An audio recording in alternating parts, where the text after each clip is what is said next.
Oi, Inês, como é que você tá? Tô Maravilhosa. ótima, obrigada. Já estou sentindo falta, Inês, viu? Poxa, último dia nosso aqui nessa temporada. Mas está dando o que falar, né, Janete? Tá dando o que falar. Nossa, todo mundo tá aqui super empolgado, super visualizações no canal do YouTube. Não sei se as pessoas estão indo lá também, porque depois que a gente assiste, a gente quer rever, né? Tem que assistir pelo menos mais umas 2 vezes para memorizar. Ó, temos aqui no momento 30 participantes, não sei quantos nós Mas vão temos. começar a entrar quando tem mais gente inscrita. Ó, É, 31 deixa eu estão falar. entrando aí. Nós temos a importância de começar no horário é de verdade prestigiar quem Sim, chegou no Com horário e certeza. quer o conteúdo todo. isso, Eu não vou Com estourar, certeza. né? Garantir o conteúdo, né, Inês? com É, certeza, com Tem um certeza. minutinho no meu relógio aqui, são 15h59.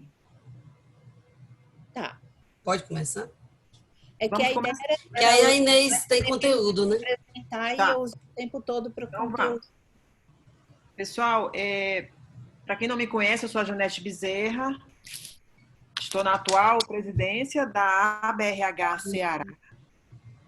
Estamos aqui no nosso evento do Comitê de Crise, a gente está chamando de Comitê Emergencial da ABRH, e aqui é o grupo das relações emocionais, né? O grupo Cuidando do Emocional, cuja coordenação está nas mãos da Ilana, que é nossa diretora de Educação e Desenvolvimento. Ilana Maciel está conosco no voluntariado.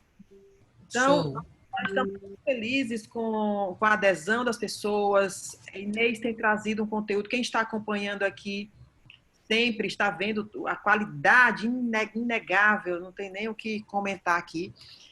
E está nos ajudando muito, a mim particularmente. Inclusive, Inês, ontem eu participei de um webinar para o Grupo Povo de Comunicação e citei você nesse nosso evento, citei que hoje seria o último dia, né? E me perguntaram lá algumas coisas, até comentei sobre o que eu tinha aprendido aqui com você também. Dei uma pesquisada sobre o tema de hoje, neuroliderança, né? Que é um tema super instigante. Gente, olha, é peso pesado, é para subir um degrau. O que a gente vai aprender aqui hoje é para subir um degrau para nos diferenciar realmente. Esse é o objetivo. A gente hoje tem que escolher conteúdos e conteúdos, né? Porque o que está disponível na internet é muita coisa nesse momento. Então, agora a gente está escolhendo, podendo escolher. Então, quero dizer para vocês que aproveitem, não quero tomar mais o tempo da Inês, que é mega precioso. Vocês sabem que ao final da apresentação, todo o material fica disponibilizado. No dia de amanhã, a BRH está fazendo uma entrega com o link para vocês acessarem o YouTube e também o material didático, né? A apresentação que a Inês, generosa como ela disponibiliza toda a apresentação para nós. Aproveitem, muito obrigada. Eu vou estar aqui assistindo, acompanhada de vocês. Já preparei minha canetinha aqui para anotar tudo, os insights. Ilana, no final, vai trazer novidades. Por favor, permaneçam conosco até o fim, porque tem uma continuação incrível que vocês vão adorar saber. Mas vamos contar no final, né, Ilana? É sim, no final. Encerramento aí ao final. Estou à disposição. Inês, muito obrigada. Conto com você. Obrigada a eu. Gratidão Então, mais uma vez. bora começar? E eu vou começar dizendo para vocês uma frase que eu gosto muito e que tem a ver com o fato de que nós vamos fazer, para alguns, uma revisão, que aqueles que estiveram na primeira webconferência sobre ansiedade e para aqueles que estiveram na segunda sobre inteligência emocional, eu vou rever algumas coisas, mas vou colocar isso num contexto novo. Talvez eu use coisas que vocês já viram. Eu estou vendo a Mauri aqui, ele fez o GEM, ou seja, ele fez a formação completa. Então, tem coisas que ele já viu também. Eu nunca estou preocupada se o que eu vou te mostrar você já viu alguma vez. Eu estou focada em si agora. No contexto em que eu vou colocar, isso vai te ajudar a enxergar alguma coisa que você ainda não tinha enxergado antes, tá certo? Então, esse é meu foco. Tem revisão, mas essa revisão é necessária, primeiro porque tem gente aqui que não estava no primeiro e no segundo, e segundo porque eu quero trazer isso de volta para a sua memória, para a gente usar a serviço de um outro tema na sequência. E eu gosto sempre de começar com essa frase do Simon Sinek, que apesar de ser bastante óbvia, é uma coisa que se a gente não parar para pensar ou não oferecer para os nossos clientes internos, de verdade, eles não vão pensar nisso como obviedade. Mas é isso, 100% dos negócios são feitos por e para pessoas. Guarda essa informação aí, porque eu quero juntar ela com outra, tá? Então ele finaliza dizendo: se a gente não entender bem de pessoas, não vai entender bem de negócios, beleza? A frase que eu quero juntar é do Aristóteles. Ele diz: todo conhecimento passa antes pelos sentidos. E aí a minha pergunta para você é: quantos sentidos você aprendeu na escola que nós temos? E sempre que eu faço essa pergunta, a resposta fatal da maioria é 5 sentidos. Às vezes as pessoas falam 6 ou falam 7, mas vocês pensando na história do sexto sentido, que é a intuição não é um sentido, é uma das funções da psique. O fato é que nós temos 21, mais de 21 órgãos do sentido já catalogados, tá certo? 35 aí a caminho de serem mais conhecidos. Então, veja, se a gente não entender bem de pessoas, não vai entender bem de negócios. Mas esse é o tanto que a gente está desatualizada sobre a informação que a gente tem sobre como a gente funciona. Aqui eu estou falando só de uma. Eu vou falar de uma outra agora, que é bastante conhecida de todo mundo, já que não se passa um dia, na verdade não se passam muitos minutos sem que você tenha que tomar alguma decisão. E a tomada de decisão ela pode ser analisada pela ótica das ciências sociais e humanas, mas também pela ótica das ciências biológicas e evolutivas. Nós vamos ver ela dos dois jeitos e por que ela está aqui no tema de neuroliderança. Embora seja relativamente óbvio que tomada de decisão, principalmente a estratégica, como a gente viu no encontro passado, é fundamental como competência, como habilidade para todo e qualquer líder. Mas então, é assim, eu vou pedir para você escolher alguma coisa que tem aí na sua frente e quando eu disser já, o mais rápido possível, você aponta para essa coisa. Só isso, rápido assim, já. Não tem nenhum problema para fazer isso, nenhuma dificuldade. Se você tem mão, braço e ele está funcionando direitinho, você vai fazer em alguns segundos. Agora eu vou trocar a tela e vou te pedir um segundo tipo de tomada de decisão, independentemente de você já ter feito esse exercício comigo. De novo eu te digo, é só para trazer a memória. Vou mudar a tela, vai aparecer uma palavra escrita no centro da tela. Olhando para a tela e de olho aberto, não lê a palavra. E é óbvio que não foi possível, nem nunca será. É neurologicamente impossível você fazer o que eu pedi, por mais que você se determine. Não tem a ver com caráter. Determinação, engajamento, motivação, são questões psicológicas, de caráter. Aqui, o que acontece e que impossibilita você de fazer o que eu te pedi é neurologia. No primeiro caso, não. No primeiro caso, você pode tomar o tempo que você quiser para escolher o objeto que você quiser e eleger racionalmente e aí fazer o que eu pedi. Nesse segundo caso, não, você não tem escolha. Você fará isso em 1/20 de segundo.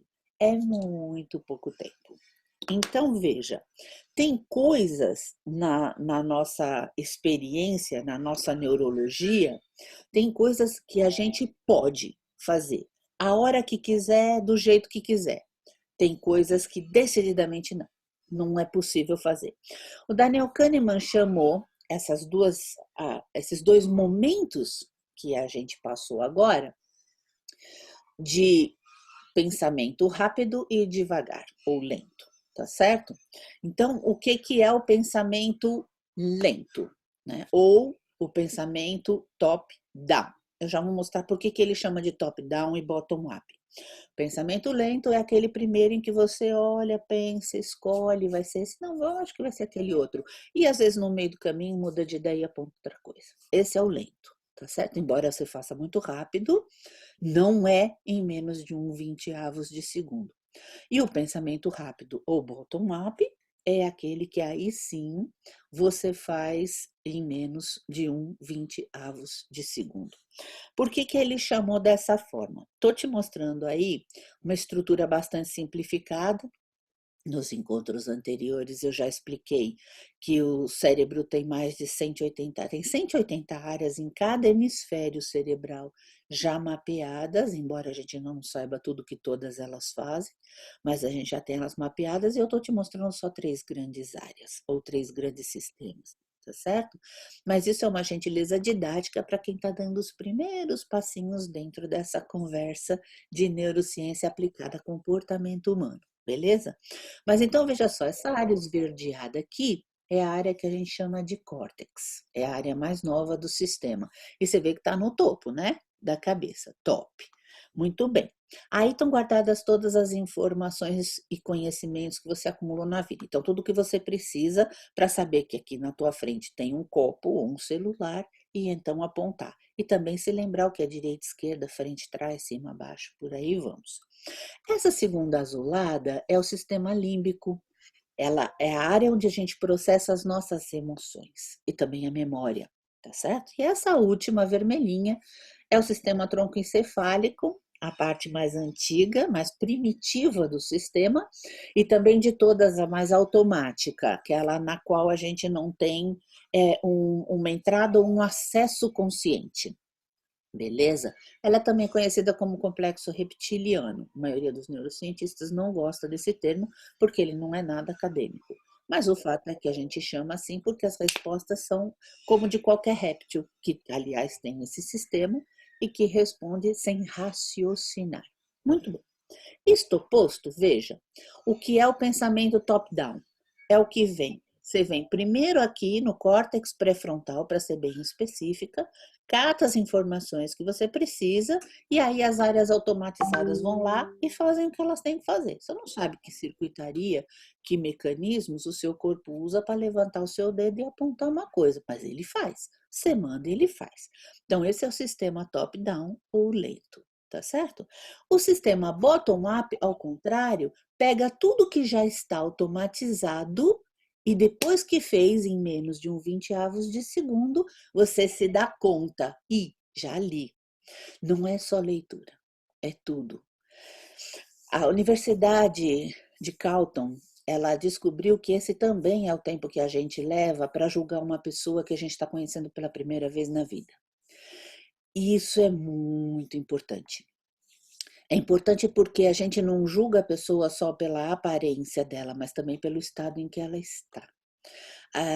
A gente tem uma mania, um hábito já muito arraigado, culturalmente arraigado, de ver uma pessoa num determinado estado emocional, num dado momento, e dizer: ah, mas aquela, a Maria ela é muito agressiva, né? Eu não me dou muito bem com gente muito agressiva. E, na verdade, ela está ou não agressiva. E você provavelmente encontrou ela no momento em que estava. Enfim, nós vamos passar por essas coisas porque eu quero chegar num ponto específico do pós-quarentena, que é super importante para a gente. Em todo caso, então, isso é sistema top-down e bottom-up, isso é sistema rápido ou sistema lento. Toda vez que for sistema lento, é caráter. Eu posso mudar a hora que eu quiser. Toda vez que for sistema rápido, é neurológico, é automatizado e não é bem assim que funciona a mudança. Não é simplesmente porque eu disse, não, mas eu agora não quero ler a palavra, porque agora eu me comprometi a não ler, foi a decisão que eu tomei, não lerei. Não é possível fazer isso. Mas não significa que o que acontece em menos de 1/20 de segundo, eu não possa fazer algo sobre isso. Então, por exemplo, se a gente for pensar em inclusão, como eu estava falando a respeito do julgamento, um pré-julgamento é sempre um preconceito, eu não posso me impedir de sentir. Por exemplo, não ir com a cara da pessoa, dizer, o santo não bateu. Mas eu posso me impedir de emitir um juízo de valor, julgar essa pessoa, inclusive em voz alta, e também posso me impedir de tomar ações preconceituosas, do tipo, por exemplo, me distanciar dela, não incluí-la, tá certo? Porque aí é caráter. Falar a respeito do que eu julguei ou agir de acordo com o meu pré-julgamento não é sistema rápido, é sistema lento. Então, é caráter, eu dou conta disso. Muito bem. Isto posto, vamos caminhar. Isso eu mostrei no primeiro encontro sobre ansiedade. Preciso que a gente reveja isso agora. Está aqui o meu cursor, ó, aqui no meio. Quando eu movo, ele aumenta um pouquinho. Bases neurobiológicas da administração do estresse. E só para recordar e informar quem não estava, estresse é estímulo, mais nada, estímulo. Se ele estiver além da minha capacidade, ai meu Deus, não vou dar conta. Então, nós estamos falando de estresse. Se ele tiver também muito aquém da minha capacidade, ai, que tédio, de estresse. Mas se eu tiver mais competência do que o estímulo exige, estresse. É o estresse bom, positivo. É o que me move para uma ação, tá bom? É óbvio que eu estou entrando com o eixo... deixa eu explicar uma coisa sobre esse eixo HPA, tá? H de hipotálamo, P de pituitária e o A de adrenal. Agora, por que pituitária se aqui está escrito hipófise? Porque ela é conhecida pelos dois nomes, hipófise ou pituitária, tá certo?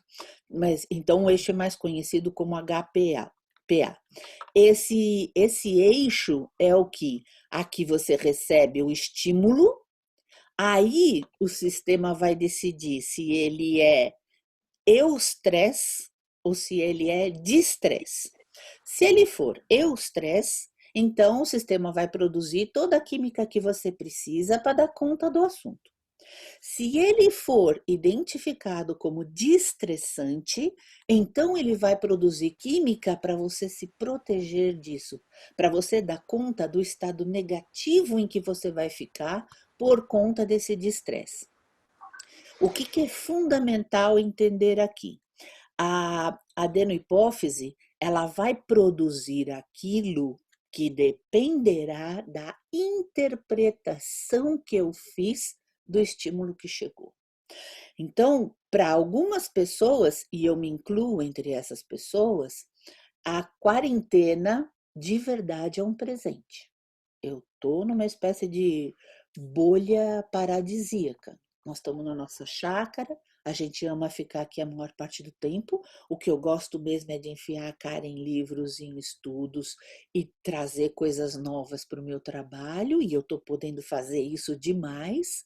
Então, eu estou ótima. Quando a quarentena acabar, eu vou ter toda a química, toda a produção neuroquímica, ou seja, o estado emocional que eu preciso para dar conta do resultado. Vamos supor que eu fosse voltar para a empresa onde eu trabalho. Manda que eu resolvo. Eu estou bem, estou bacana. Agora, tem pessoas que estão passando por ansiedade, medo, algumas pânico mesmo, né? Um estresse absurdo por conta da quarentena. Então, essas estão numa produção neuroquímica muito ruim. Veja bem, eu não vou repassar tudo isso, tá? Tá no material. Bruno, por favor, coloca o link para o canal, onde tem todo o material e a gravação do encontro 1, que é o de ansiedade, tá? Eu só quero dar um destaque. A Vou botar aqui solidão... no chat, tá bom, Inês? Para todo mundo Que saber. é no chat mesmo, no chat. Então, a solidão é um dos maiores estressores, ou melhor, distressores da atualidade. De fato, na verdade, a gente já tinha uma epidemia de solidão muito antes da quarentena acontecer. Ela só veio agravar o problema. Mas então, veja, se a solidão é um distressor, e a gente sabe que 80% a 90% das pessoas estão sentindo solidão e não solitude, que é o ficar muito bem consigo mesmo. A gente também sabe que já está destressado e vai sair pior dessa experiência. No Japão, na China, perdão, onde as pessoas já retomaram a vida delas normal, elas estão saindo com a famosa síndrome pós-trauma, né? Tá me fugindo o nome agora, a sigla. Mas, enfim, síndrome do estresse pós-traumático, se não me falha a memória.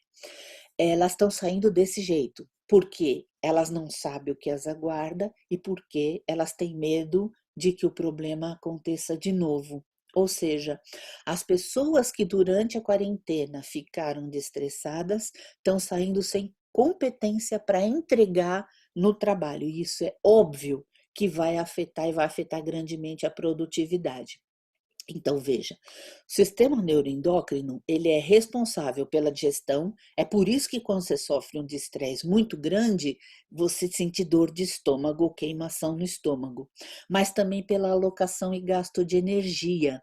Significa que você pode se cansar muito com muito pouco, tá certo? Ele gasta energia demais para coisa pouca, porque tá vendo isso como demais. Qual que é o problema do estresse crônico? Que é o que está acontecendo com a gente nesse momento, pelo menos com as pessoas que estão sentindo isso como um estresse negativo.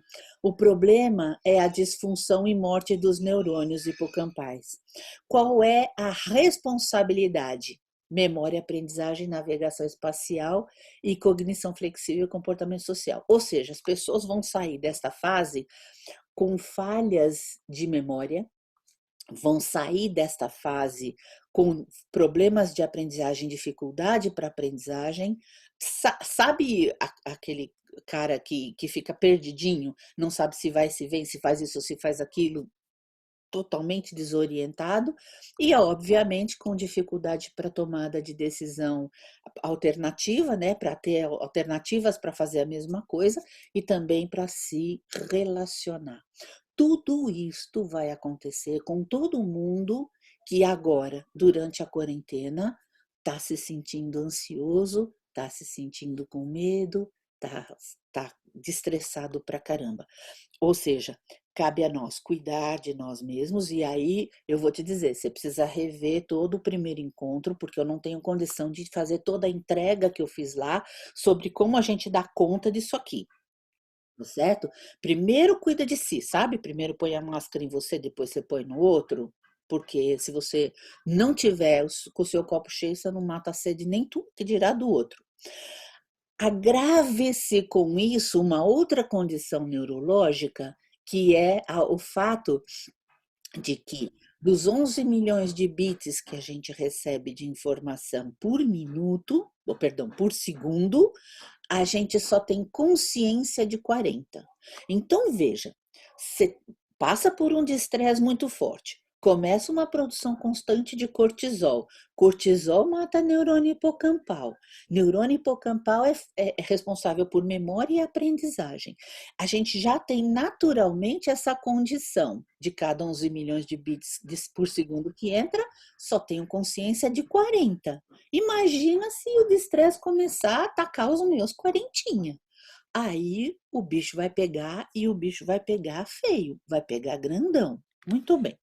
Então, aqui foi no segundo encontro sobre inteligência emocional que eu recomendei esse livro, porque esse livro dá o caminho das pedras exatamente para você sair desse círculo vicioso que é de estresse, produção de cortisol, mais de estresse, mais cortisol, mais de estresse, mais cortisol, entendeu? Como é que você sai desse ciclo?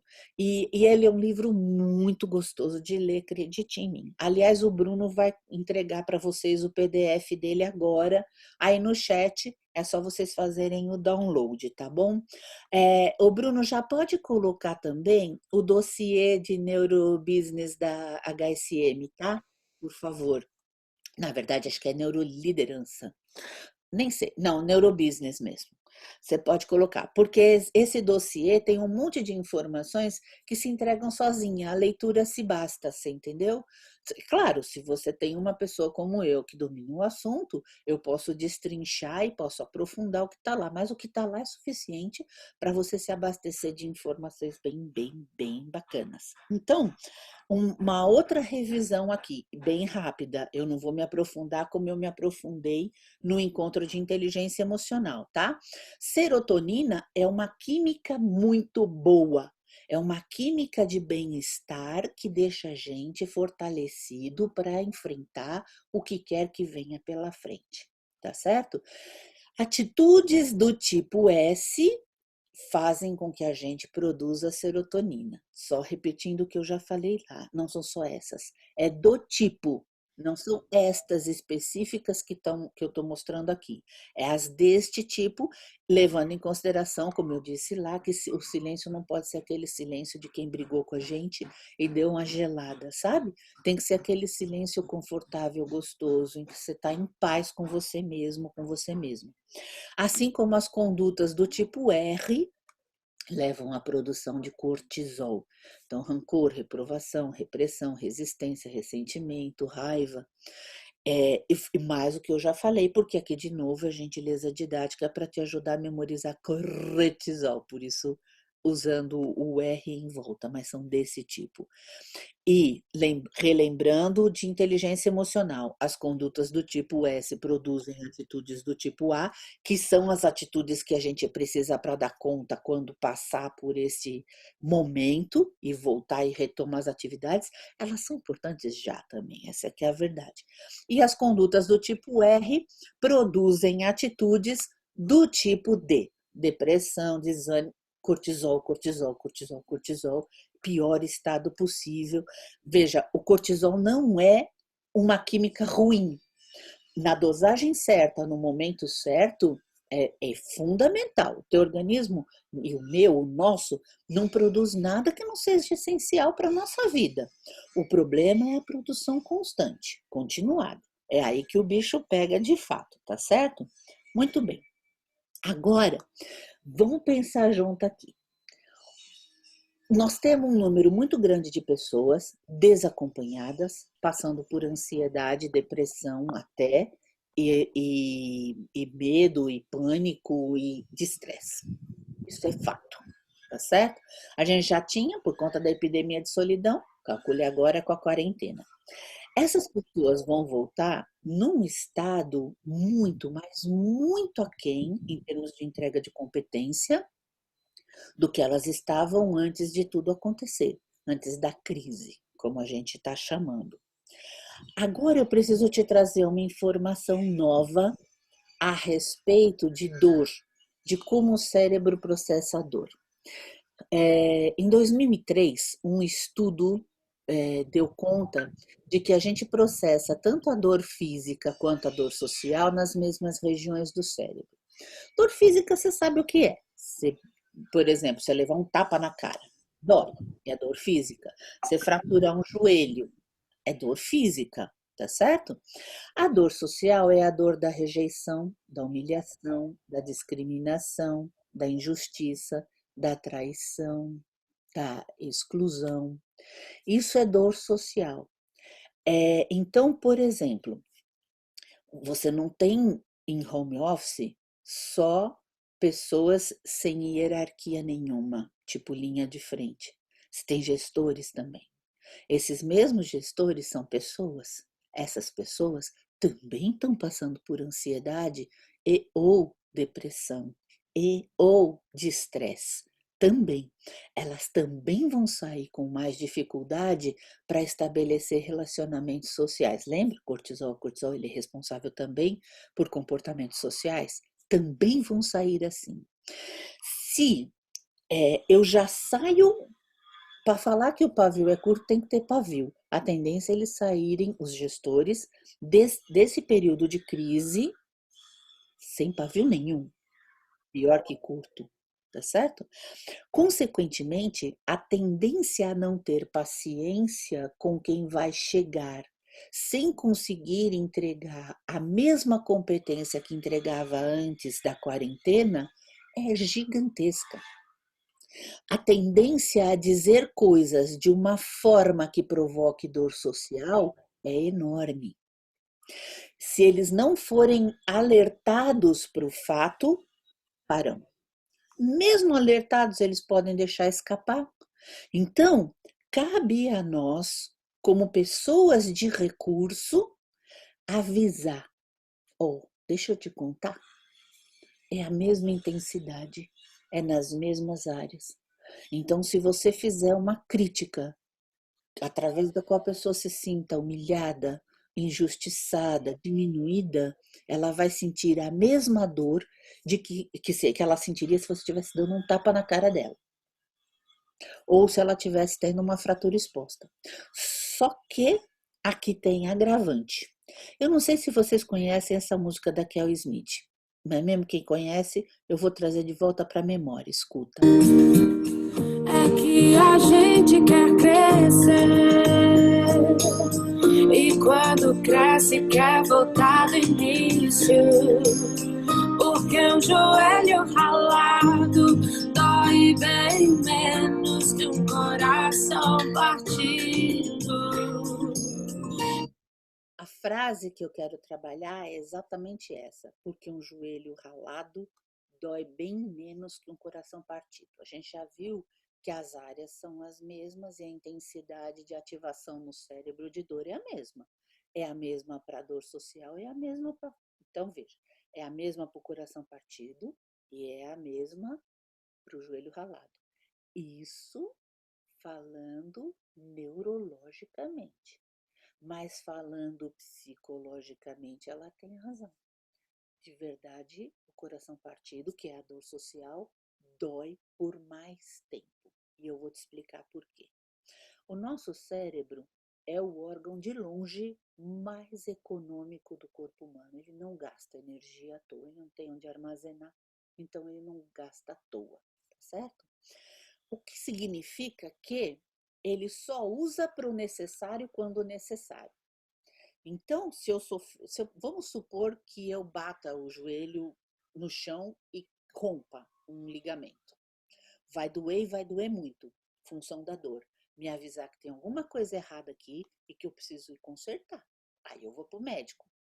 Daí eu conserto.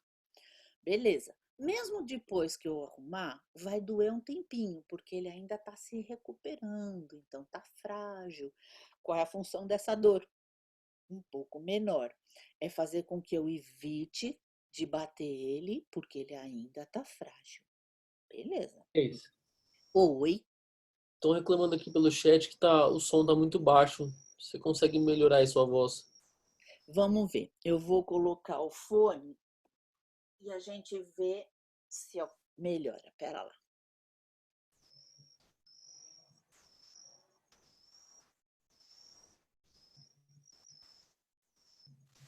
Bruno? Oi? Melhorou? Eu acho que melhorou. Começa a falar e o pessoal tem que me falar se melhorou ou não. Pra mim tava Tá bom. perfeito. Tá bom. Aí vocês falam pro Bruno, tá? Então, veja. A dor é pequena, mas ainda é um pouquinho, porque ainda tá doendo. Você tem que tomar cuidado.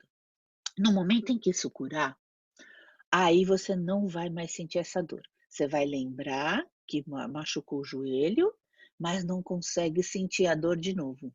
Mesmo que você tente, você não consegue, porque ela não tem mais função. E ele não vai gastar energia à toa para fazer você sentir uma coisa que não tem mais função. Muito bem. Acontece que no caso da dor social, você não consegue fazer ela parar de doer enquanto não resolver. Esse aqui é o problema.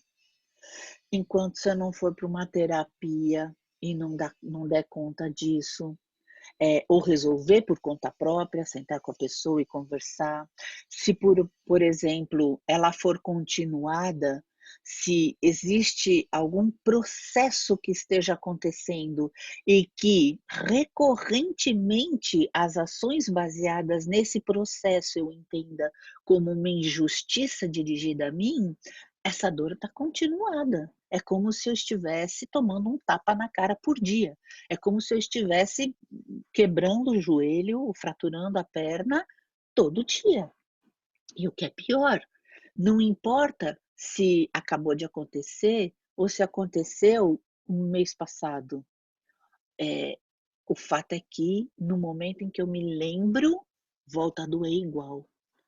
Outra coisa, se eu volto para casa, supostamente eu não estou mais com uma pessoa que está me criticando ou que está impaciente comigo e que as atitudes dessa pessoa estão me fazendo me sentir agredida e humilhada, tal, eu fui embora, ela não está mais na minha frente. Mas só de imaginar que amanhã eu tenho que voltar para esse ambiente e passar por isso de novo, eu começo a sofrer a dor social agora. Então eu já chego com menos competência. Você está percebendo onde isso vai levar a gente? Então veja, eu já saí da quarentena bastante insegura. Daí eu chego e encontro alguém que está extremamente impaciente e que tem reações comigo de exclusão, ou de injustiça, ou agressivas, enfim, de dor social. Isso faz com que eu aumente a tal dor social, ou seja, produza mais cortisol de forma continuada. Isso vai fazer com que eu diminua ainda mais a minha entrega de competência. Não é que eu não tenho, eu só não estou conseguindo entregar. E aí eu vou criar o que a gente chama de profecia autorrealizada, no caso do gestor, do líder em questão. Ele vai dizer: a Inês não tem mais jeito não.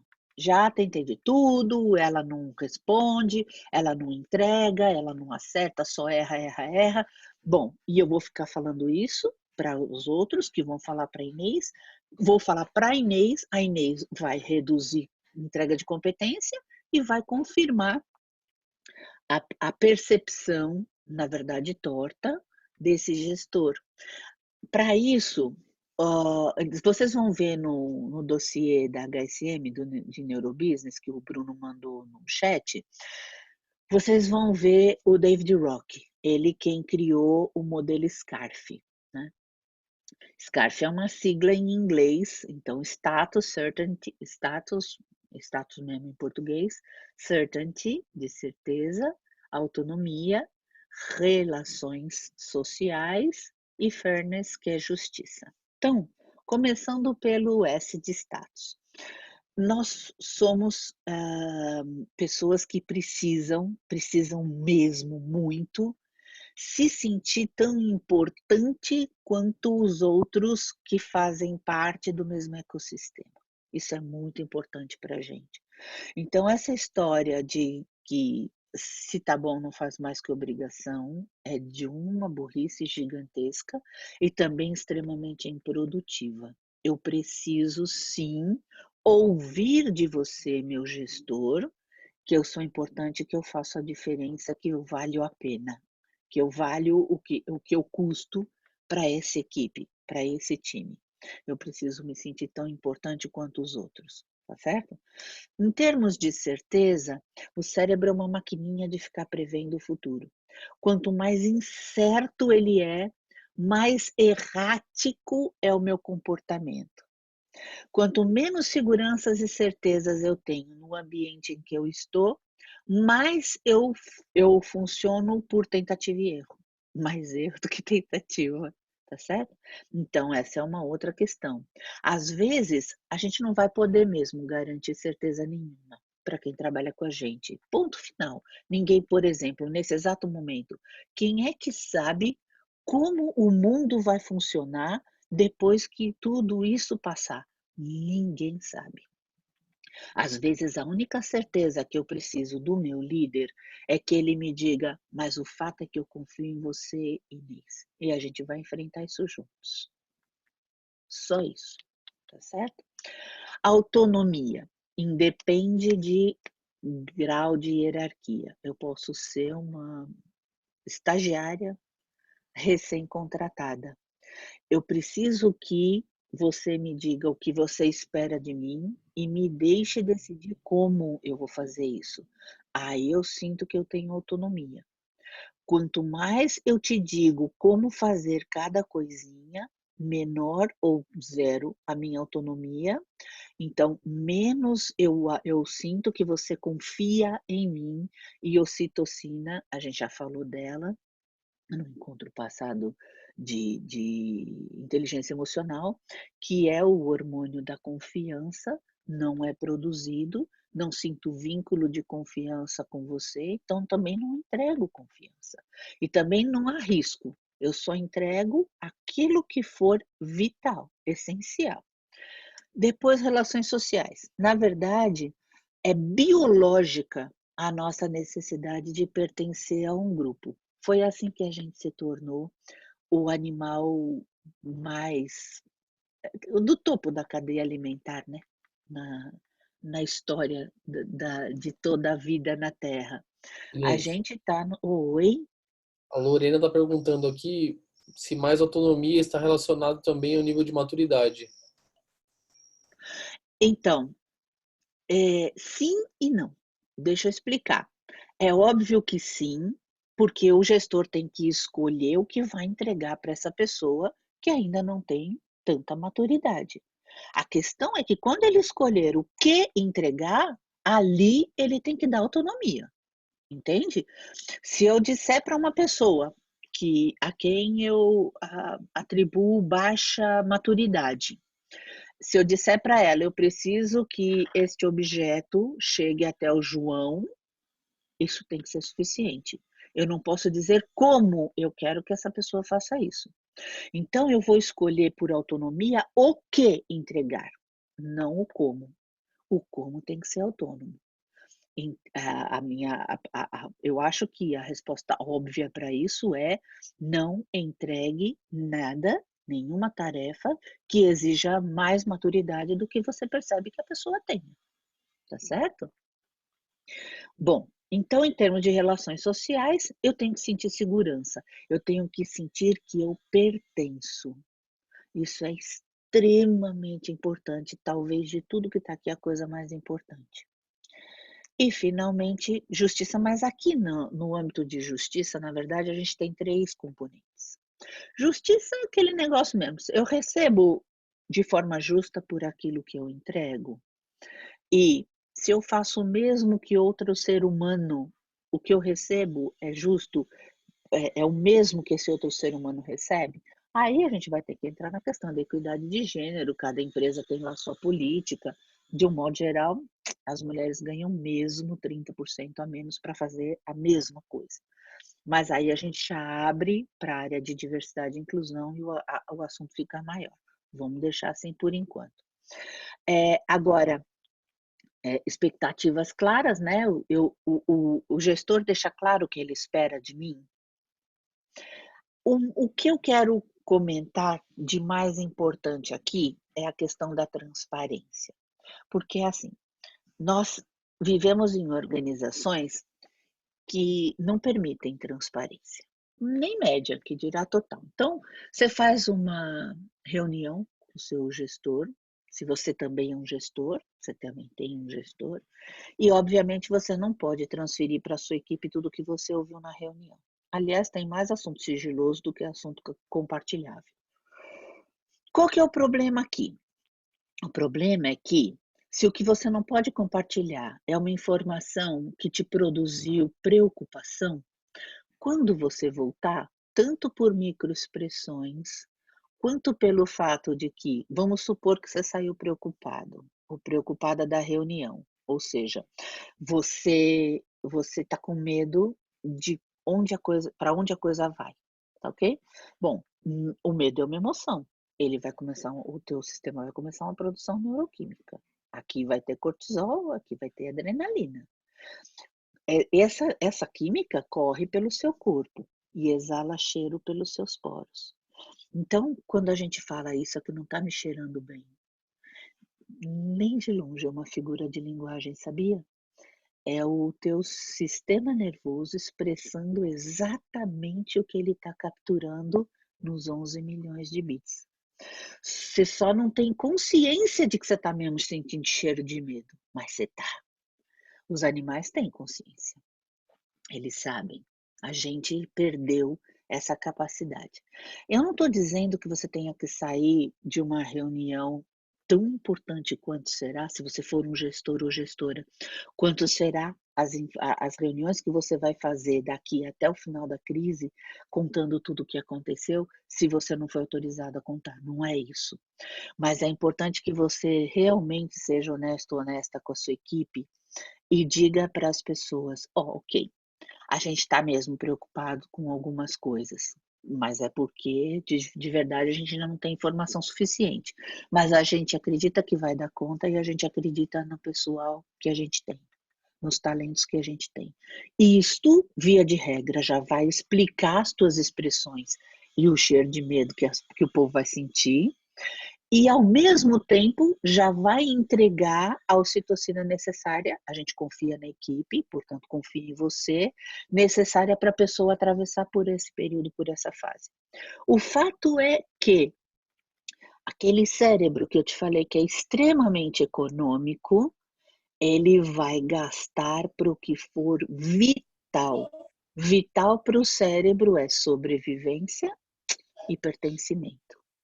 Se ele não sentir que tem essas duas coisas garantidas dentro da organização, então ele vai viver para isso. Não vai sobrar nada para o tornar-se, ou seja, não sobra para a criatividade, não sobra para a capacidade de inovação, que a gente vai precisar para caramba quando essa história toda acabar. E tem mais um detalhe aqui, que, nossa, não é nem detalhe, que é o tipo de cultura em que a gente vive. Mas antes de eu falar especificamente da cultura, quero passear com vocês por uma cultura maior do que aquela da organização. É a cultura pela qual todos nós passamos durante a vida toda. Então, sabe aquelas provas erradas do Enem que a gente fica viralizando? Oi, Bruno. Bruno, me chamou? Bruno, você me chamou? Entenderei que não. Não, Inês, eu não te chamei não. Alguém ativou o microfone aí e falou alguma coisa. Mas já desativei já. Tá bom, obrigada. Então, eu vou compartilhar com vocês umas poucas dessas provas, e o meu convite é que você procure, além do fato óbvio de que todas elas estão erradas para a matéria que se referem, o que mais essas provas têm em comum, tá certo? Olha lá. Então, qual a principal função do esqueleto? Invadir o castelo de Grayskull. Qual a função do apóstrofo? Apóstrofos são os amigos de Jesus que se juntaram naquela jantinha que Michelangelo fotografou. Explique resumidamente o processo de destilação simples. Faça uma linha no chão, atravesse e você estará daquele lado, atravesse de novo e você estará deste lado, viu como é simples?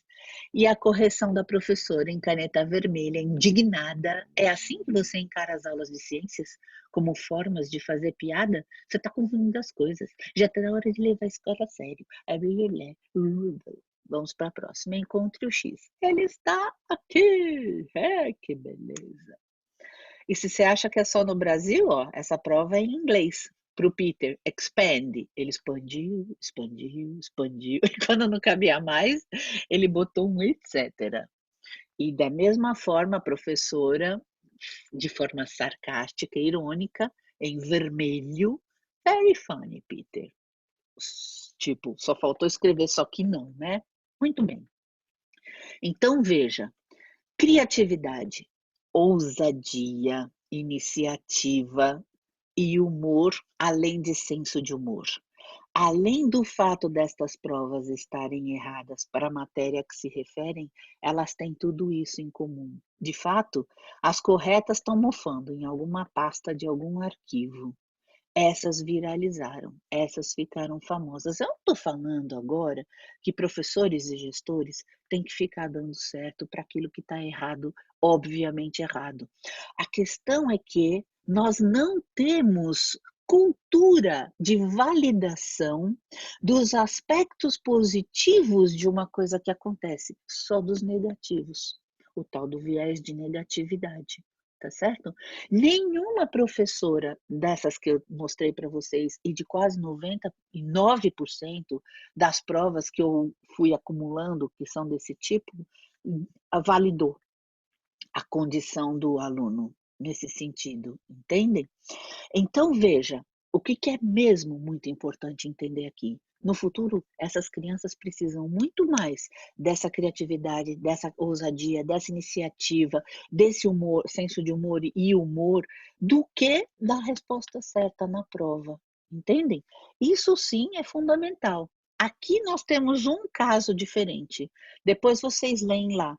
A menina fala que é péssima e o professor diz não é não. E deixa que eu te ajudo, não preciso te dar nota. Esse professor ou professora, eu não sei se é homem ou mulher, esse sim foi capaz de ir além. Então, veja, a percepção de erro pode afastar você da oportunidade de encontrar soluções criativas para problemas. Não é só isso, tem uma outra coisa. Oportunidades nem sempre são percebidas. E se elas não forem percebidas, a gente vai fazer nada com elas. É como o Walt Disney disse, você erra 100% dos chutes que não dá.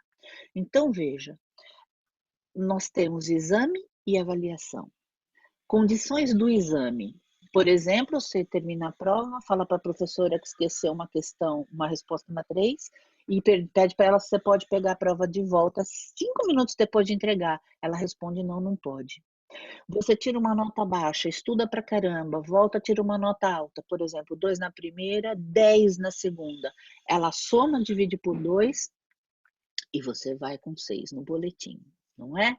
E aí, veja, te pergunto, se você não sabia, agora sabe, por que não vai com 10? Que cultura é essa? Exame. O exame é pontual, é seletivo.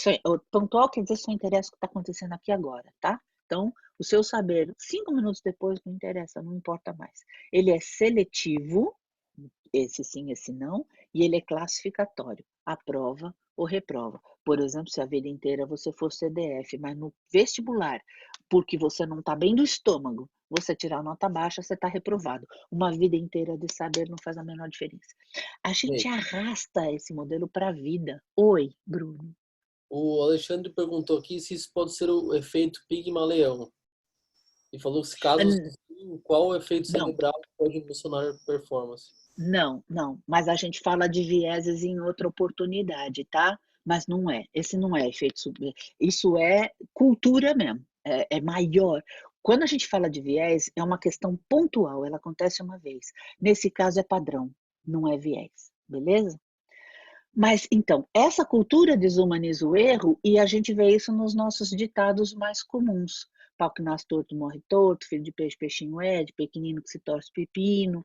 Tudo isso, a avaliação é exatamente o oposto do exame. O exame é pontual, a avaliação é dinâmica, o exame é seletivo e excludente, a avaliação é inclusiva e não seletiva, e não classificatória, tá certo? Eu não sei se vocês já viram isso. Quem já viu sabe o que acontece. Quem não viu, eu só quero que você pense onde esta mulher está agora. E eu vou te dizer que muito provavelmente você respondeu que ela está num avião. É natural que você erre, porque se você nunca na sua vida viu uma mulher com a cabeça enfiada num banco de baquelite, você não tem outra referência para me responder a não ser ela está dentro de um avião. Ou seja, o erro é inevitável se você não tiver a referência sobre isso. O cerebelo é a área do cérebro que registra os erros. Então, por exemplo, nunca mais, quando alguém te mostrar isso e te perguntar o que eu perguntei, você vai errar. Nunca mais. Você nunca mais vai dizer ela está num avião. Mas quem tem que registrar esse erro é o cerebelo. Então, o erro precisa ser comunicado. A gente só precisa tomar cuidado com como comunica para não cair na dor social. Mas é preciso falar. Se o cerebelo não registrar, eu vou repetir o erro. Eu não sei que está errado. Isso é fundamental.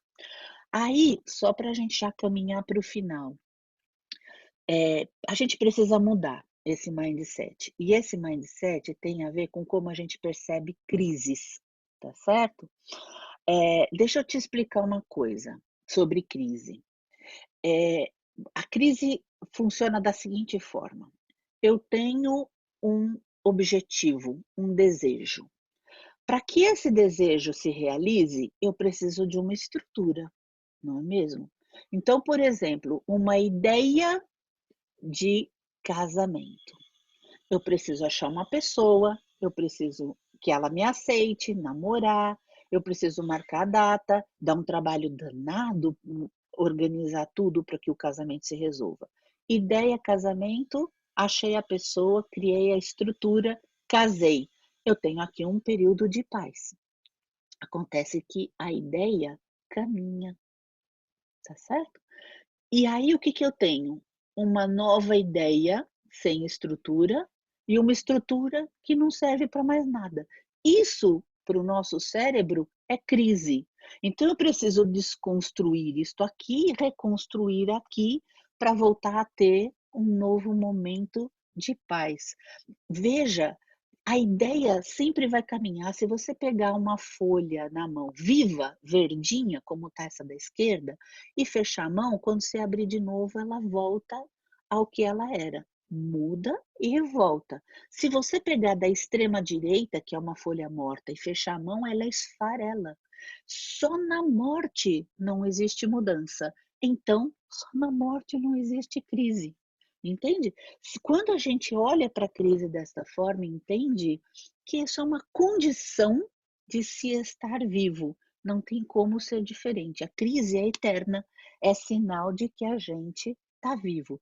Consequentemente, não é só a percepção de erro que afasta a gente da oportunidade de encontrar soluções criativas para os problemas, é também a percepção de crise. Se a gente não reinventar essa ideia. A ideia é essa, né? Uma mudança te leva a outros patamares que te possibilitam uma nova mudança. E assim a gente progride e assim a gente caminha. Agora, eu mostrei para vocês no Desse. outro encontro. Oi. A Isabel pediu para você repetir a ideia de crise, ou você vai comprometendo o tempo. Até compromete, mas eu vou repetir. Crise é sinal de que a gente está vivo, ok? É só isso. Ela vai acontecer. Sempre que eu mudar de ideia, e se eu estiver viva, eu espero, eu vou mudar de ideia, eu vou não ter mais estrutura para ideia nova e vou ter que aproveitar uma parte disso e colocar umas coisas novas para criar estrutura de novo. E assim segue a vida. É só isso, tá bom?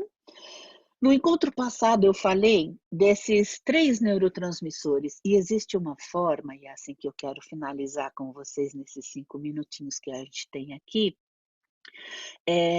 de você fazer com que o seu organismo produza os 3 melhores neurotransmissores da vida de uma vez só, tá certo? Endorfina, serotonina e ocitocina, com música. Eu não vou passar para vocês, tá ok? O que vocês vão ver aí é o vídeo passando, mas sem som nenhum. Isso é um concerto sináptico, tá bom? A Universidade Federal do ABC tem todo ano um concerto sináptico. Então você está vendo aqui à direita a pianista tocando e ao mesmo tempo com uma touca e uma série de eletrodos. Aí na projeção do lado direito, o que você está vendo é o cérebro dela em tempo real. Aliás, essa é a mágica da neurociência do comportamento. Você vê o cérebro respondendo aos estímulos na hora em que isso está acontecendo. Gente, me arrepia só de pensar. Então, foi assim que a gente descobriu que não existe absolutamente nenhum estímulo no universo, pelo menos conhecido, que estimule mais áreas do cérebro de uma forma positiva e produtiva do que a música. De longe, a música é a nossa maior e principal aliada, tanto para passar por essa crise, quanto depois que sair dela, para enfrentar o que quer que venha pela frente, tá certo? Agora, num país onde a gente tem. Deixa eu vir para cá. Eu não sei se vocês souberam, anteontem faleceu o Flávio Migliaccio. Nós tivemos 2 grandes perdas. Nas artes cênicas, o Flávio Migliaccio, que se suicidou aos 85 anos de idade, deixou uma carta dizendo: me desculpem, mas não deu mais. A velhice nesse país é como tudo aqui. A humanidade não deu certo. Cuidem das crianças de hoje. Me emociono, infelizmente. E nós vivemos num país que não reconhece os talentos que tem, não basta ter talento. Você veja uma figura icônica como ele faleceu, eu vou falar de uma outra também, pessoa, E a nossa ministra da Cultura, que é a Regina Duarte, aliás, figura nenhuma do governo se manifestou a respeito, e, ironicamente, a Astrid Fontenelle mandou uma mensagem no tweet dela, é a Regina Duarte, né? Vim aqui te dar a notícia da passagem do Flávio Migliatti, eu imagino ter sido seu colega, uma lástima, morreu de Brasil. Isso, lembrem-se, eu estou falando para vocês da cultura maior em que a gente está inserido. Teu gestor não está fora deste caldo de cultura. Ele está embebido nele. Uma cultura que não valoriza os seus talentos. Nesse mesmo dia, faleceu Aldir Blanc. Uma das músicas dele que eu mais amo é Resposta ao Tempo. Batidas na porta da frente é o tempo. Respondo que ele aprisiona, eu liberto. Que ele adormece as paixões, eu desperto. No fundo, é uma eterna criança que não soube amadurecer. Eu posso e ele não vai poder me esquecer. Então, por favor, quando vocês voltarem ou já estando em contato com os seus líderes, contem essas coisas para eles. Chame a atenção para o fato de que se eles continuarem reproduzindo a cultura em que eles estão inseridos, primeiro que eles nunca vão extrair o máximo dos talentos que eles têm nas equipes deles. E nem eles tampouco, porque eles também são talentos que provavelmente não estão sendo reconhecidos. E aí eu quero apresentar para vocês um convidado muito especial, um talento, aliás.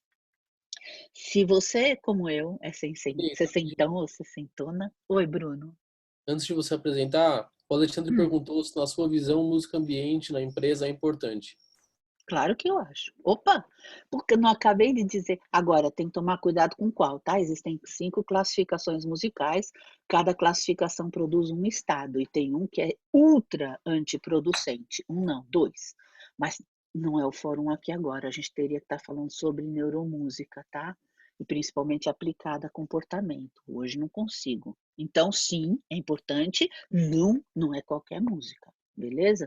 Tem todo um estudo para isso funcionar. Mas eu estava dizendo que se você, como eu, é sessentão ou sessentona, você é do tempo dos festivais. E do tempo do Festival da Tupi de 79, onde a música Bandolins foi premiada, ganhou o primeiro lugar. Quem cantava era o Oswaldo Montenegro, um amigo muito querido, e o Zé Alexandre, um amigo irmão. Esse é o Zé Alexandre hoje. E o Zé está aqui com a gente. Então, eu vou pedir, Bruno, deixa eu abrir aqui isso. Estou procurando aqui ele. Está procurando ele? Enquanto isso, eu vou falando o que é que vai acontecer. O Zé vai cantar uma música. Já abriu certo? O microfone do Zé. O Zé está ouvindo? Já abriu. Olha, eu não sei se vocês estão me ouvindo. Sim, sim, a gente tá. E se vocês, aí onde tem como fala? As janelinhas com as carinhas de todo mundo, né? Se vocês forem na setinha para a direita, em algum lugar, vocês vão encontrar o Zé Alexandre e vocês... Ah, eu já encontrei. Pronto. Ele tá aqui, ó.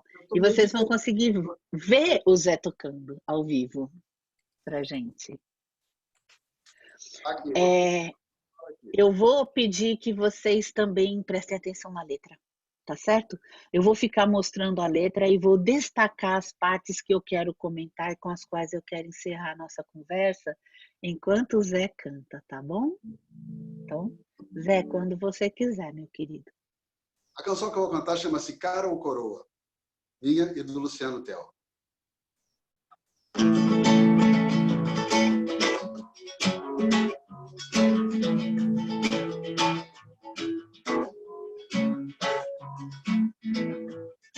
De certo foi muita esmola, mas o santo confiou.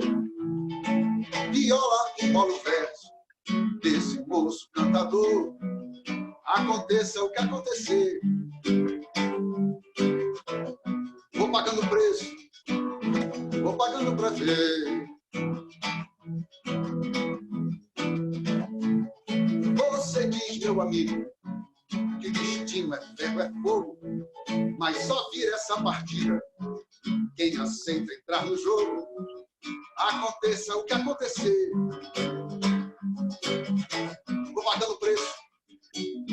Vou pagando pra ver. Só chora alegria quem sabe cantar. O ouro só reluz pro olho iluminado. Só se diz coitado quem se sente cobre aprendeu a rastejar. O chão é de brasa, pronto pra queimar.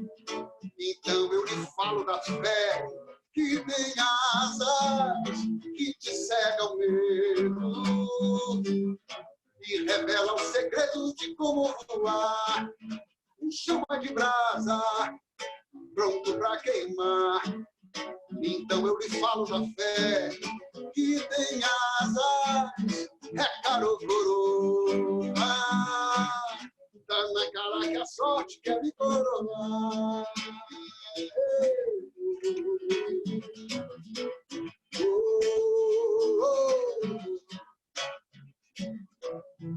Você diz, meu amigo, que destino é ferro, é fogo, mas só vira essa partida quem aceita entrar no jogo, aconteça o que acontecer. Vou pagando preço, vou pagando pra ver. Chora alegria quem sabe cantar. O ouro só reluz pro olho iluminado. Só se diz coitado quem se sente pobre aprendeu a rastejar. O chão é de brasa, pronto pra queimar. Então eu lhe falo da fé que tem asas, que te cega o medo e revela o segredo de como voar. O chão é de brasa, pronto pra queimar. Então eu lhe falo da fé que tem asas, é caro coroa. Tá na cara que a sorte quer me coroar. Tá na cara que a sorte quer me coroar. Hey! Tá na cara que a sorte quer me coroar. Tá na cara que a sorte quer me coroar. Obrigada, Zé querido. Ó, tô vendo um monte de aplausos na telinha. Delícia ver isso. Obrigado, gente. Imagina quem agradece a gente. Então, gente, olha só. Foi muito esmola, mas o santo confiou. Isso é revisitar uma forma pobre e negativa de ver o ditado: quando a esmola é muito, santo desconfia. E a arte, ela tem esse dom de fazer a gente olhar para as coisas e ficar repetindo enquanto canta para criar uma nova cultura, uma nova cadeia neural dentro da nossa cabeça, que muito pouca coisa, mas muito pouca coisa nessa vida ou nesse mundo tem. E só vira essa partida quem aceita entrar no jogo, e entrar no jogo é entender que a ideia caminha e eu só preciso construir uma nova estrutura para que ela possa vingar, funcionar. O ouro só reluz para quem tem o olho iluminado. Não tem outro jeito. Só se diz coitado, gente, isso é porrada na cara. Quem se sente cobra e aprendeu a rastejar. Mas é a fé que te cega o medo e revela o segredo. E não tem jeito, né, Zé? Eu chego nesse ponto, é complicado. Vocês sabem ler, vocês leem aí, pronto. Mas é isso. O Jung diz: se algo vai mal no mundo, algo vai mal com o indivíduo, algo vai mal comigo. Se a gente vive numa cultura que não reconhece o talento de cada indivíduo, algo vai mal com um outro indivíduo que não consegue enxergar isso e fazer alguma coisa a respeito. Então, se eu sou sensata, eu devo primeiro ficar bem. E o mundo vai ficar bem também. E eu vou repetir a mesma frase com que eu terminei nosso encontro passado. A água fervente que amolece a batata é a mesma que endurece o ovo, porque não são as circunstâncias que mudam as pessoas. É o que elas têm dentro delas. Então, se dentro delas elas tiverem autoestima, autoconfiança, autoconhecimento, não vai ter circunstância nem crise capaz de provocar nelas dor social. E eu quero dizer uma outra coisa para vocês. Estão aí todos os meus contatos. O Zé Ricardo está me ajudando gigantemente. Para vocês terem uma ideia, quem perguntou de música na empresa, eu entrego para ele um conceito, uma teoria árida, chata para burro, e ele compõe uma música em cima disso para tornar a teoria mais palatável. A gente ainda vem com isso para vocês em uma live. Estamos nos organizando e nos preparando para isso. Eu quero muito ver um mundo diferente, uma cultura diferente, onde o talento é reconhecido. Então, eu estou emprestando gratuitamente todo o meu talento, todo o meu conhecimento para qualquer consultor ou empresa que queira contratar o Zé para fazer isso. Eu ensino como. Conta comigo. Meus contatos estão aqui. Não estou falando da boca para fora, não. Eu já venho fazendo isso há algum tempo. E também tem uma série de canais. Ô, Bruno, se você puder, por favor, mandar esse PDF no bate-papo, eu já te agradeço. De uma série de canais onde você pode encontrar muita informação gratuita para te ajudar a fazer essa navegação da administração fria e dura para uma administração mais pautada no organicismo, assim, por assim dizer, né? Na biologia, no que nos torna absolutamente humanos. Beleza? E é isso, galera. Agora eu imagino que Ilana, você tem algo a dizer, não é isso? Tenho sim. Primeiro, agradecer. E você sempre dando um gostinho de quero mais, né? Já deixou aqui a história da neuromúsica, que eu amei aqui, as 5 classificações. A gente conversa depois. Amei, viu? E queria agradecer, gente, a cada um que está aqui. Nós temos a diretoria, que aí o Marci está aqui, que te conhece, Inês. Sua fã, e o Marci Machado. Tem um trabalho belíssimo. Muito obrigada. É nossa diretora também da BRH. A Janete, que também está aqui ainda, a nossa presidente. E temos a Maria também, da BRH. Temos o pessoal foi entrando, e a Merijane, da CDL, no Ceará aqui. Nossa coordenadora. A gente vai bater um recorde hoje, hein? Foi. Entradas e saídas foi para mais de 70. Quase 80, eu acho. Aqui nós estamos com 66, mas eu até bati uma foto. Então, queria agradecer a Merijane estar aqui, né, nos ouvindo. Obrigada, Merijane, pela ajuda aí, né, de divulgar também nos espaços do CDL aqui do Ceará. Então, eu queria agradecer em nome da BRH Ceará. Dizer que para mim não é surpresa. Você dá show em tudo que você faz, você bota amor, você bota emoção. Aí pronto. Não tem jeito que não dá certo. Não tem jeito, não tem jeito. São seus 21 órgãos do sentido. Então, assim, e sei que você tem um rapaz aí muito bom por trás das câmeras, o Carlos, também agradecer muito a ele. E o Bruno, né? Gente, que ficou me socorrendo aqui o tempo todo para que eu pudesse fazer só a entrega. Oh, meu Deus. Então, agradecer demais e dizer que a BRH Ceará está de portas abertas. Se você quiser fazer qualquer coisa, qualquer movimento, eu sei que você está nessa roupagem aí, né, do blend, né, desse híbrido aí de a distância e presencial. Nós estamos de porta aberta, a gente encampa o que você quiser, né? Agora está tudo gravado aí, não tem perigo de dizer que é mentira, né, Janete? Janete está ouvindo a história.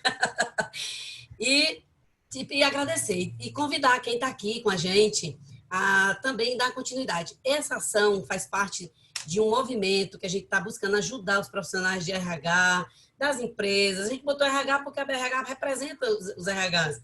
Mas qualquer tipo de pessoa que esteja passando por alguma dificuldade na sua quarentena, como você bem expôs, adorei sua exposição com relação a essa questão dessa dupla, né? Esse duplo sentimento, essa dupla questão que a gente passa de estar aqui.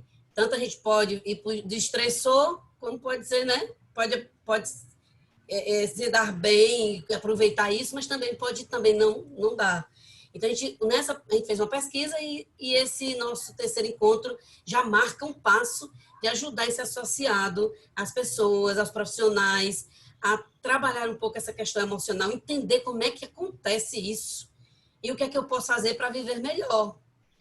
Problemas a gente vai ter, crise a gente vai ter, tudo, mas e o que é que isso me afeta? O que é que eu estou deixando que isso aconteça comigo e com os meus? na minha casa. Então, assim, é uma grande ajuda. Você pode ter certeza que quem ficou até aqui com você, você ajudou a salvar muitas vidas. De um jeito ou de outro, você ajudou. Eu, pelo menos, todas as lives, tudo que a gente viveu aqui, já me ajudou um monte, você não sabe quanto. Eu acredito, e as pessoas também que têm procurado a gente para falar do que sentiu durante as suas colocações. Então, eu queria agradecer muito e convidar quem está aqui, gente, o presente aí que a Janete trouxe, né, nossa presidente, que a gente vai continuar todas as quartas, vamos fazer tudo para ser as quartas às 16 horas, sobre a questão emocional. Porém, as duas próximas vão ter que ser à noite, porque o profissional que a gente conseguiu, o Giovanni Teles, que vai falar sobre a PNL, viu, Inês? O que é que ele pode ajudar com a PNL, a programação neurolinguística, esse controle da ansiedade, controle melhorar os seus objetivos. É um prata da casa aqui do Ceará e que vai nos ajudar nisso. Mas os demais, nós queremos fazer às 16 horas. O Karen Curry já disse que vai também topar o desafio, trabalhar Mindfulness. Estamos vendo só a data dele, o horário. Um amor de pessoa que vai nos dar mais técnicas ainda para suportar isso. Muito querido, muito querido. Muito querido. E também o Marci, aproveitar que a Marci está aqui, nossa diretora também de sustentabilidade e inclusão. Me lembro todo dia quando eu falo com ela de você, viu, Inês, porque você me disse isso no CBT, no ABRH, no Ceará RH em 2019, você disse, tiver alguma coisa de diversidade, conte comigo. Eu já vi que tem uma live aqui. Eu sei. Já vi que tem uma live sua aqui, que já recebi. Dia 7, né? Amanhã, né? A live sua. Vou fazer de tudo para prestigiar, que é sobre diversidade. E dizer que a gente está nessa, a gente está junto. E pedir e convidar todos para fazer parte desse movimento da BRH Ceará, de ajudar os RHs que estão aí. E vamos ter sobre diversidade, vamos ter sobre legislação trabalhista. Foi uma pesquisa que a gente fez, o pessoal pediu o que mais está complicando a vida deles. Então, agradecer a Isabel Lendruer, né? Que deu uns parabéns aí para nós, a BRH Ceará. Obrigada, você ajuda muito a gente a se motivar a fazer sempre o melhor, dar sempre o melhor, tá? Ilana, oi. Estamos aqui no webinar ainda com o nosso presidente do Conselho Deliberativo, Antenor Tenório, está prestigiando. Cadê o Antenor? Não tinha visto. Muito parceiro conosco, tá, Inês? Ele está dando um tchauzinho, dá um tchauzinho aí. Tá bem no meio. Eu não tinha visto não, Antenor, desculpe. Eu olhei todos os Deliberativo, mega parceiro, né? E tá bastante positivo conosco aí. Obrigada. Nessa gestão, Janete, nessa gestão vale a pena a gente reforçar. É o presidente do Conselho Deliberativo que ajuda a diretoria executiva a executar. Então, é parceiro total. Obrigada aí, Antenor. Tá junto em toda. Obrigada, gratidão. E Zé Alexandre, ó, sou sua fã. Nossa conselheira está aqui também, bem no meio, estou vendo ela aqui agora. Oi, Merijane. Gente, tá aqui, já falei dela. Que bom, já estamos com saudade. A Gabi, estou vendo aqui também. Nossa... Cadê a Gabi? Opa, Gabi Rodrigues. Parceiraça aí também. Eu vi o Emerson aqui também, acho que ele está no... Enfim, muita gente boa, conhecida. Eu sei que a Inês está atraindo aí muita gente do Sul também, né? Sudeste, aliás. Isso. Obrigada, pessoal, por estar conosco. Leandro, eu só entrei aí para lembrar que o Antenor está presente. Tá? É que eu olhei cada carinha, mas é muita gente. Beijo. Inês, obrigada. Obrigada eu de novo, gente. Pessoal, o material, só um ponto, o material, já mandei o link aí no grupo das duas conferências, das duas anteriores, o Web Conference, tá? Tanto o PPT, a apresentação que a Inês fez aqui, quanto os vídeos, tá? Aí você assina o canal do YouTube, peço a adesão de vocês ao canal do YouTube, precisamos de inscritos, por favor, tá? Da BRH Ceará, e lá você encontra as três, no caso, daqui a pouco vem essa de hoje, tá? Estão lá também. O Bruno, só não visualizei aqui, Bruno, realmente, acho que ninguém visualizou, foi o livro, tá? Acho que até agora não conseguiu encontrar aí, né? Realmente ninguém achou. Mas depois você manda para a BRH e a gente manda para quem está inscrito naquele link que vocês... Olha no chat, 5 horas e 7 minutos. Pronto. Foi mesmo, Bruno? Vara, que estranho. 4 vezes eu acho que eu mandei, Janete. Oi, Bruno, desculpa. Ele mandou um PDF, um PowerPointzinho onde tem tudo, o QR Code, aí você vai lá e tira tudo. Ah, entendi, Bruno, entendi. Desculpa, é porque eu passei aqui, eu estava procurando só ele, tá? Tranquilo, isso é ótimo. Show. Obrigada, Show. gente. Eu mando tudo ainda hoje para vocês, tá? Olha, E quem me pedir no agradecer, WhatsApp, eu já mando direto também. agradecer o nosso cantor, gente, que lindo! É, E foi lindo, Inês. Eu tinha visto você numa live com ele. Eu estava querendo ver de novo. Que bom que você trouxe. Que bom, que lindo. Que bom que ele Aqui ele, aceitou. Zé Alexandre. Obrigada, Zé. Ó, o Zé Alexandre faz live toda quarta e sábado, às Opa! 22 horas, no canal Zé Alexandre Ah, gente, Oficial. coloca aí, Alexandre com DD. Eu coloquei aqui, Alexandre com DD. Já vou gravar aqui esse dado. Oi. eu coloquei aqui no chat também o Ah, tá no Instagram chat? seu e os do Alexandre também, pra galera seguir. Maravilha. Gente, Já a gente vou, pode já vou salvar atrás o do Zé chat, Alexandre. A gente pode salvar o chat e aí depois salva o bate-papo e depois visualiza tudo, que aí não perde. Isso, salva o bate-papo nos 3 pontinhos lá embaixo. Show. Isso. Tá bom que a Inês já tem a agenda dela, já tem outro evento, né, Inês? Saudade de vocês. É, eu tenho. Obrigada. Vai lá, eu tenho que estar correndo.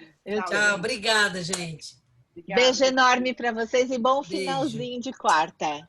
Obrigada. Tchau, Obrigada, beijo. parabéns, Inês. Um abraço. Obrigada.